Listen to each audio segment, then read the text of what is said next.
சரணம். ஆன்மீக அன்பர்கள் அனைவருக்கும் இனிய ஆங்கில புத்தாண்டு நல்வாழ்த்துக்கள். நம்ம இந்த வீடியோ மூலமாக 2025ஆம் ஆண்டிற்கான ஆங்கில புத்தாண்டு ராசி பலன்களை பார்க்க இருக்கிறோம். குறிப்பாக இந்த வீடியோவானது பார்த்தீங்க அப்படின்னாக்கா கும்ப ராசிக்கான வீடியோ.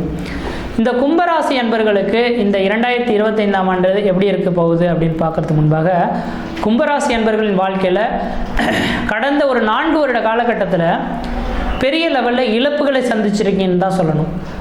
உண்மையாலுமே குடும்பத்தில் கஷ்டம், நஷ்டம், வம்பு, வழக்கு, சண்டை, சச்சரவு, கோர்ட்டு கேஸு, மன நிம்மதி குறையிறது, பொருளாதார பிரச்சனைகள் ஏற்படுறது, கடன்கள் அதிகரிக்கிறது, உற்றார் உறவினரை பகமை பாராட்டுறது, இதுபோல் பல்வேறுபட்ட கஷ்டங்களை இந்த கும்பராசி அன்பர்கள் சந்திச்சிட்ருக்கீங்க. இதுக்கு காரணம் என்ன அப்படின்னு கேட்டிங்கனாக்கா, உங்களுக்கு நடந்துட்டு இருக்கக்கூடிய ஜென்ம சனி காலகட்டங்கள், 7.5 சனி காலகட்டத்தினால பல்வேறுபட்ட கஷ்டங்களை சந்திச்சிருக்கீங்க. சார், எல்லா மனிதர்களும் இந்த அளவுக்கு தான் கஷ்டப்படுறானா, நான் மட்டும்தான் இந்த அளவுக்கு கஷ்டப்படுறேனாக்கா, எல்லா மனிதர்களுக்கும் இந்த 7.5 சனி காலகட்டத்தில் முன் ஜென்மத்தின் கர்மாவின் பலன்களை அனுபவிக்கின்றதான் எழுதப்பட்ட விதிங்க. அது ஜென்மத்தில் இருந்ததுனால தான் கடந்த 3 வருட காலத்தில் வண்டி வாகன தடைகளும், பொருளாதார நெருக்கடிகளும், கடன் சூழக்கூடிய அமைப்புகளும் உங்களுக்கு ஏற்பட்டதுன்ற விதிங்க. அதே வேளையில் தெளிவாக சொல்ல வரங்க, உங்களுக்கு இன்னும் இந்த வருடத்தோட உங்களுக்கு 7.5 சனிலாம் முடிஞ்சிட போல, இன்னும் ஒரு 3 வருட காலத்துக்கு இருக்கு. ஆனால் இந்த வருடத்தில் ஒரு மிகப்பெரிய ஒரு மாற்றத்தை சந்திக்க போறீங்கன்னு மட்டும் தெளிவாக சொல்ல விரும்புகிறேங்க. இது நாள் வரலும் ஒன்றுமே இல்லையேன்ற மாதிரி ஒரு மனிதனை கடந்த ஒரு 4 வருட காலகட்டமாக பார்த்தீங்கன்னா, ஒரு மனிதன் அந்த கும்பராசி அன்பர்கள்லாம் ஒரு ரூமில் போட்டு அடைச்சி வச்சாச்சுங்க. அடைச்சி வச்சுட்டா என்ன பண்ண முடியும்? சாப்பாடு இருக்கணும், குழந்தைகள் இருக்குது, குடும்பம் இருக்குது, வரவு செலவுகள் இருக்குது, இதெல்லாம் பார்த்தா ஒன்றும் இல்லையா? அது மாதிரி அடைச்சி வச்ச மாதிரி உட்கார வச்சுட்டீங்க. நிரந்தரமான வேலை வாய்ப்பு இல்லை, வேலை கிடைச்சாலும் அது முழுமையாக போக முடியலை, பல்வேறுபட்ட பிரச்சனைகள், தொழில் தடைகள், வருமான குறைபாடுகள், சொந்த பந்தத்தினால பிரச்சனைகள், குடும்பத்தில் பிரச்சனைகள், கணவன் மனைவியை ஒற்றுமை குறைவு, இது மாதிரி பல்வேறுபட்ட பிரச்சனைகள் சந்திச்சிட்டீங்கன்று விதிங்க. ஆனால் இந்த வருடம் 2025ஆம் ஆண்டு மார்ச் மாதம் 29ஆம் தேதி பிறகு அடைக்கப்பட்ட இந்த கும்பராசி அன்பர்களை வீட்டை விட்டு வெளியே விடுறாங்கன்றது விதிங்க. இந்த சனி பகவான் விட்டு விலகி போகிறார். ஏன்னா ராசிக்கு 2ஆம் இடத்துக்கு செல்ல இருக்கிறார்.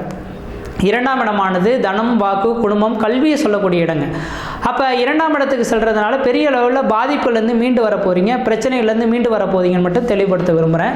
அதனால் கும்பராசி அன்பர்கள் பெரிய பிரச்சனைகள், அதாவது ஒரு மனிதனை லாக் பண்ணி வச்சுருந்த காலகட்டங்கள் நீங்கி விட்டு விலகி வந்தாவே பெரிய பிரச்சனை விட்டு மீண்டு வரன்ற விதியில் இருக்குது இல்லைங்களா? அதை மாதிரி கும்பராசி அன்பர்கள் பிரச்சனைகளை வந்துட்டு மீண்டு வர போகிறீங்க அப்படின்றது மட்டும் தெளிவுபடுத்த விரும்புகிறேன். அதுவும் குறிப்பாக பார்த்தீங்க அப்படின்னாக்கா, வருகின்ற மே மாதம் 14ஆம் தேதிக்கு பிறகு குரு பயிற்சியானது நடக்க இருக்குங்க. இந்த குரு பயிற்சி மிகப்பெரிய ஒரு வசந்த கால ஒரு பயிற்சின்னு சொல்லலாம். உங்கள் ராசிக்கு 2ஆம் அதிபதினு சொல்லக்கூடிய கிரகம் குரு பகவான், 11ஆம் அதிபதினு சொல்லக்கூடிய கிரகம் குரு பகவான். அப்போ 2025 மே மாத காலகட்டத்துக்கு பிறகு, மே மாதம் 14ஆம் தேதி பிறகு குரு பயிற்சியானது நடக்க இருக்கு. உங்களோட ராசிக்கு 5ஆம் இடத்துக்கு இந்த குரு பகவான் செல்ல இருக்கார். அப்போ ராசிக்கு 5ஆம் இடத்துல இருக்கக்கூடிய குரு பகவான் பரிபூர்ண பார்வையாக உங்களுக்கு ராசிக்கு 9ஆம் பார்வையாக உங்கள் ராசியை பார்த்துட்டு இருக்கார். அப்போ உங்கள் ராசியை குரு பார்க்கறதுனால தெளிவான சிந்தை பிறக்கக்கூடிய ஒரு மனிதர்களாக இருந்திருப்பீங்க. இந்த கும்பராசி அன்பர்கள்லாம் தெளிவான சிந்தை இல்லாத, அதாவது என்ன நடக்க போகுதுன்ற ஒரு தெளிவில்லாத காரணத்தினால தான் கடந்த ஒரு 4 வருட காலகட்டத்தில் இழப்புகளை சந்திக்கப்பட்டதுன்ற விதிங்க. ஆனால் இந்த குருவின் பரிபூர்ண பார்வை உங்களுக்கு கிடைக்கிறதுனால தெளிவான சிந்தை பிறக்கக்கூடிய ஒரு மனிதர்களாக இருந்துட்டு இருப்பீங்க. குடும்பத்தில் ஒரு சுப நிகழ்வுகளும் சுபகாரியங்களும், அழியா சொத்து சேர்க்கையும், வீடு மனை வாசல் வாங்குவது, கட்டுவது, குடிபெயர்றது, குலதெய்வத்துக்கு செய்ய வேண்டிய சடங்குகள் செய்கிறது, இதை மாதிரியான சுப நிகழ்வுகள் செய்யக்கூடிய ஒரு காலகட்டமாக இந்த 2025ஆம் ஆண்டானது உங்களுக்கு நடைபெற போகுது அப்படின்றது சொல்லலாம். ஒரு தெளிவான முடிவெடுப்பீங்க. இதுதான், இதை செய்தால் கண்டிப்பாக வெற்றி பெற முடியுன்ற மாதிரி உங்களுக்கு எண்ணங்கள் இருக்கும். கண்டிப்பாக வெற்றி பெற்றே தீர்வுன்ற ஒரு ஆவேசத்தில் செயல்படுவீங்க. வெற்றியை நோக்கி இலக்குகளையும் சந்திக்கக்கூடிய காலகட்டம் உருவாகும். ஒரு முகத்தில் ஒரு பொலிவு ஏற்படக்கூடிய ஒரு காலகட்டங்கள் உருவாகும் அப்படின்ற விதிங்க. அதே போல் 5ஆம் இடத்துல இருக்கக்கூடிய குரு பகவான் பார்த்தீங்க அப்படின்னாக்கா, உங்கள் ராசிக்கு 9ஆம் இடத்தை பார்ப்பார். அப்போ 9ஆம் இடத்தை இந்த குரு பகவான் பார்க்கறதுனால தந்தை வழி சொத்து சோகனால ஆதாயங்கள் ஏற்படும். குடும்பத்தில் பார்த்தீங்கன்னாக்கா தன் தந்தை வழி சொத்து சுகங்கள் கிடைக்காம இருந்தனாக்கா இந்த நேரத்தில் கிடைக்கிறதுக்கான வாய்ப்புகள் உண்டு. இஷ்ட தெய்வத்தின் வழிபாடுகள் உங்களுக்கு கிடைக்கிறதுக்கான வாய்ப்புகள் உருவாகும். தந்தைக்கும் உங்களுக்கும் ஒரு இணக்கமான சூழல்களை ஏற்படுத்தி தரும். கும்பராசி அன்பர்களோட வாழ்க்கையில் பார்த்தீங்கன்னாக்கா அப்பாவுக்கும் பிள்ளைக்கு தான் இந்த நேரத்தில் பெரிய லெவலில் பிரச்சனைகளாக இருந்துட்டு இருக்குன்றீங்க. அப்போ இந்த நேர காலங்களில் அந்த பிரச்சனைகளுக்கு முட்டுப்புள்ளி வைக்கக்கூடிய ஒரு காலகட்டம் உருவாகும். ஒருத்தர் புரிஞ்சு நடக்கக்கூடிய ஒரு காலகட்டங்கள் உருவாகுன்றீங்க. அதே வேளையில் உங்கள் ராசிக்கு 11ஆம் இடத்துக்கு வருகின்ற 2025 மே மாதத்துக்கு பிறகு குருவின் பரிபூர்ண பார்வை கிடைக்குதுங்க. 11ஆம் அதிபதி 11ஆம் இடத்தையே சமசப்தமாக 7ஆம் பார்வையாக பார்க்க இருப்பார். அந்த நேர காலகட்டத்தில் பார்த்தீங்கன்னாக்கா லாபங்கள் அதிகரிக்கும். முக்கியமாக பணம் தானே உங்களுக்கு தட்டுப்பாடு. கும்பராசி என்பவர்களுக்கு சார் எவ்வளோதான் உழைச்சாலும் எனக்கு பணமே நிற்கல சார், பணம் கிடைக்குமா, கடன் தான் சார் மிஞ்சுது அப்படின்னு சொல்லக்கூடிய நபர்களுக்கு இந்த 2025ஆம் ஆண்டு மே மாத காலகட்டத்துக்கு பிறகு பணமானது பல வழியிலிருந்து உங்களோட பையை நிரப்பக்கூடிய காலகட்டம் உருவாகும். ஆனால் முழுமையாக கடன் அடைச்சிடலான்னு மட்டும் நம்பிட வேண்டாம். உங்களுக்கு கடன் அடையக்கூடிய காலகட்டங்கள் 2028ஆம் ஆண்டுக்கு பிறகு தான் கடன்கள் இருக்குன்றீங்க. உங்களுக்கு கடன்லாம் சாதாரண கடன்லாம் கிடையாதுங்க. கடந்த 4 வருட காலத்தில் பெரிய லெவலில் கடனை தலைக்கு மீறிய கடன்களை கொண்டு வந்து வச்சுட்டீங்க. அப்போ இந்த கடனை வச்சுட்டோம் அப்படின்னாக்கா அது அடைக்கிறதுக்கான காலகட்டமும் கொடுக்கணும் இல்லைங்களா? உடனடியாலாம் கடன்லாம் அடைக்க முடியாது. 2028ஆம் ஆண்டு என்னைக்கு முடியுதோ அதுக்கு பிறகு தான் உங்களுக்கு கடன்கள் அடையும். ஆனால் கடனை பற்றி நீங்கள் கவலைப்பட வேண்டாம். இனிமேலுக்கு அதுக்கு தகுந்த மாதிரி வருமானங்கள் உருவாகும். அந்த கடனுக்கு வட்டி கட்டக்கூடிய அளவுகளுக்காக வருமானங்கள் உருவாகும். குடும்பத்தை நடத்தக்கூடிய அளவுகளுக்கு வருமானங்கள் உருவாகக்கூடிய காலகட்டம் உருவாகும். ஏன்னா லாபஸ்தானத்தில் லாபாதிபதியை பார்க்குறாரு இல்லைங்களா? அதனால திடீர் அதிர்ஷ்டங்கள், திடீர் பணவரவுகள் ஏற்படுறதுக்கான வாய்ப்பு உண்டு. யாருக்கிட்டையா பணகாசுகள் கொடுத்து வச்சுட்டீங்க சார், அந்த பணம் இந்த சொந்த பந்தன்னு சொல்லி கொடுத்துட்டேன் சார், அண்ணன் தம்பின்னு கொடுத்துட்டேன் சார், பணம் கொடுக்காம தடுமாறுறான், ஏமாத்துறாங்கன்னாக்கா இந்த நேரத்தில் வட்டி முதலமாக கிடைக்கிறதுக்கான வாய்ப்புகள் 2025 மே மாதத்துக்கு பிறகு லாபங்கள் தொழில் மூலியமாக லாபங்கள் உருவாகும். கொடுத்த பணமும் திரும்ப கிடைக்கிறதுக்கான வாய்ப்புகளும் உருவாகுன்றீங்க. அதனால இந்த கும்பராசி என்பவர்கள் கவலைப்பட வேண்டாம். மே மாதத்துக்கு பிறகு ஒரு வளர்ச்சிகளை சந்திக்க போறீங்க. மன நிம்மதி, அதுவே மிகப்பெரிய மன சந்தோஷம். பெரிய லெவலில் கஷ்டத்தில் உங்களை போட்டு வாட்டி வதக்கின நபர்களுக்கு பிரச்சனையே இல்லாமல் எல்லாமே தேடி வந்ததுன்னா என்ன கிடைக்குங்க? அது மாதிரி தேடி வரக்கூடிய ஒரு காலகட்டங்களானது உங்களுக்கு உருவெடுக்க போகுதுன்றீங்க. எதிர்கால வாழ்க்கை சீரும் சிறப்புமாக இருக்கும் போது, ஆனால் இன்னும் ஒரு 3 வருட காலம் மட்டும் பொறுத்துக்குங்க. வாழ்க்கையில் அடுத்த 30 வருட காலம் உச்சத்தை தொடக்கூடிய ஒரு காலகட்டங்களாக உருவாகுன்றீங்க. அதே போல் பார்த்தீங்கன்னாக்கா ராகு கேது பயிற்சியானது நடக்க இருக்குது. இந்த ராகு கேது பயிற்சியும் ஓரளவுக்கு நலமாக தான் இருக்குங்க. இதனால் வரலும் ராசிக்கு 2ல் ராகு பகவான்றதுனால வார்த்தையினால பிரச்சனைகள், நீங்கள் எது பேசினாலும் பிரச்சனைன்ற மாதிரி பிரச்சனைகள் ஓடிட்டு இருந்துருக்குன்றீங்க. ஆனால் இந்த பிரச்சனைகள் நீங்கி இனிமேலுக்கு பார்த்தீங்கன்னா வளர்ச்சிகள் ஏற்படக்கூடிய காலகட்டம் உருவாகும்.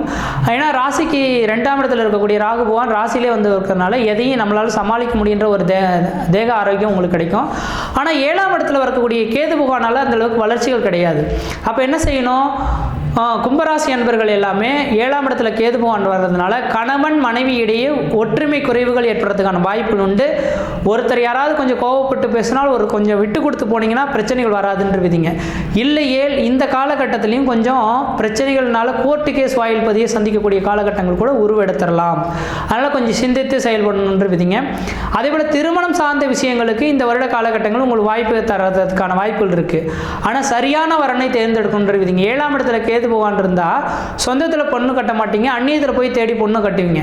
அப்போ அந்நியத்தில் வரணும் வரமையும் போது யார் என்னன்றது விசாரிக்காமல் திருமணம் பண்ணிட்டால் அதனால் பிரச்சனைகளும் சந்திக்கக்கூடிய காலகட்டம் உருவாகும். கொஞ்சம் சிந்தித்து செயல்படக்கூடிய ஒரு காலகட்டமாகவும் இந்த வருடம் இருக்குது.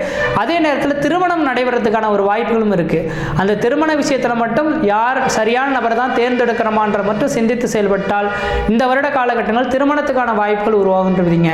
அதே போல் 5ஆம் இடத்துக்கு குரு பகவான் சென்றதுனால குழந்தை பேர் இல்லாத நபர்கள் கண்டிப்பாக இந்த வருடம் குழந்தை பேர் கன்ஃபார்மாக தரிக்கிறதுக்கான வாய்ப்பு உண்டு. சொந்த பந்தங்கள், பிரிந்த சொந்தங்கள் எல்லாமே ஒன்று சேரத்துக்கான வாய்ப்புகள் உருவாகுன்றீங்க. இந்த நேர காலகட்டத்தில் கடன் வாங்கி தொழிலுக்கு மட்டும் போட்டுறாதீங்க. தொழில் செய்யறதுக்காக மட்டும் இன்னும் ஒரு 3 வருட காலத்துக்கு தொழிலுக்காக மட்டும் கடன் வாங்கி போட்டுற வேண்டாம். அழியா சொத்துக்களை கொஞ்சம் வாங்கி செய்கிறது நல்லா இருக்குன்றீங்க. ஏன்னா இந்த சனி பகவான் போகும்போது என்னதான் மிச்சம் அப்படின்னாக்கா இந்த கும்பராசி அன்பர்களுக்கு இந்த கடன் தான் மிச்சம் அப்படின்ற மாதிரி கொண்டுட்டு போயிடுவார். அப்போ என்ன செய்யணும்னாக்கா இந்த நேர காலகட்டத்தில் கும்பராசி அன்பர்கள்லாம் புதுசாக தொழில் தொடங்கிறதுக்காக எதுவும் இன்வெஸ்ட்மெண்ட் பண்ணிடக்கூடாது. வீடு மனை வாசல் வாங்குவது, வீடு மனை வாசல் கட்டுவது அல்லது அழியா சொத்துகள், அதாவது நிலங்களாக வாங்கி போடுறது தான் ஓரளவுக்கு நல்லாயிருக்கும். சனி போகுது என்ன மிச்சம்னாக்கா நிலங்குளம் மிச்சன்ற மாதிரி விட்டுட்டு போயிடலாம். இந்த கடன்கள் அது மேலே போயிடும். நீங்கள் சொந்த தொழிலுக்காக ஏதாவது பண்ணிட்டீங்கன்னா அது எல்லாமே ஜீரோ நோக்கிய பயணமாக மாறிடும். கவனமாக இருந்து செயல்பட ஆரம்பிங்க. அழியா சொத்துக்கள் வாங்குவதற்கான ஒரு உகந்த காலகட்டமாக இருக்குது. வீடு மனை வாசல் கட்டணும்னாலும் இந்த நேரத்தில் கட்ட தொடங்க ஓரளவுக்கு நல்லாயிருக்கும். இதே போல நோய் தொந்தரவுகள் ஏதாவது இருந்துருது அப்படின்னாக்கா இந்த வருடத்தில் மே மாதத்துக்கு பிறகு நோய் தொந்தரவுகள் வந்து முழுமையாக மீண்டு வரதுக்கான வாய்ப்புகள் உருவாகும். சமுதாயத்தில் பார்த்தீங்கன்னாக்கா உங்களுக்கு மிகப்பெரிய ஒரு தடை தாமதங்கள்லாம் உருவாயிருக்கும். அப்போ சமுதாயத்தில் மக்களுக்கும் உங்களுக்கும் இனிமேலுக்கு ஓரளவுக்கு இணக்கமான சூழல்கள் ஏற்படுத்தலாம். உத்தியோகத்தில் இருக்கக்கூடிய நபர்களுக்கு உங்கள் மேலே ரிமார்க் வந்திருக்கிறதுக்கான வாய்ப்புலாம் உண்டு. அது மாதிரியான பிரச்சனைகள்லாம் இனிமேலுக்கு கொஞ்சம் படிப்படியாக விலகிறதுக்கான வாய்ப்புகள் உருவாகும். அதே போல் 2ஆம் இடத்துக்கு சனி பகவான் செல்வது அந்தளவுக்கு கொஞ்சம் வண்டிமான தடைகளை கவனமாக இருக்கணும். இரவு நேர பயணங்களை கொஞ்சம் குறைச்சிட்டிங்கன்னா ஓரளவுக்கு நல்லா இருக்குன்றீங்க. மற்ற விதத்திலாம் உங்களுக்கு எந்த விதத்துலையும் தோஷங்கள் சொல்கிறதுக்கான வாய்ப்புலாம் கிடையாதுங்க. இனிமேலுக்கு வரும் காலகட்டங்கள் ஓரளவுக்கு பொன்னான நேர காலகட்டமாக இருக்குது. ஆனால் உங்களோட சுய ஜாதகத்தை மட்டும் ஒரு முறை எடுத்து உங்களோட குடும்ப ஜோதிடர்கிட்ட என்கிட்ட பார்க்கணுன்றது அவசியம் இல்லை. உங்களோட குடும்ப ஜோதிடர் யாரோ அவங்ககிட்ட கொடுத்து பாருங்கள், தெளிவாக சொல்லிட முடியும். சார் உங்களோட வாழ்க்கையில் இதுதான் நடந்தது, இதுதான் நடக்க போகுது அப்படின்றத உணர்ந்து தெரிஞ்சுக்கிட்டீங்கன்னு வச்சிங்களேன், வாழ்க்கையில் இழப்புகளை சந்திக்க மாட்டீங்க. அதனால் உங்கள் குடும்ப ஜோதிடரை கொடுத்து ஒரு தடவை செக் பண்ணி பார்த்துக்கிட்டு அதுக்கப்புறம் முயற்சி எடுத்தீங்கனால் எதிர்பார்த்த வார விதிகளானது உங்களுக்கு சிறப்பாக நடக்குன்ற விதிங்க. மற்ற விதத்தில் எந்த தோஷங்கள் பாதிப்பு கிடையாது. சீரும் சிறப்புமாகவே இருப்பீங்க, நலமாக இருப்பீங்க. நன்றி, வணக்கம்.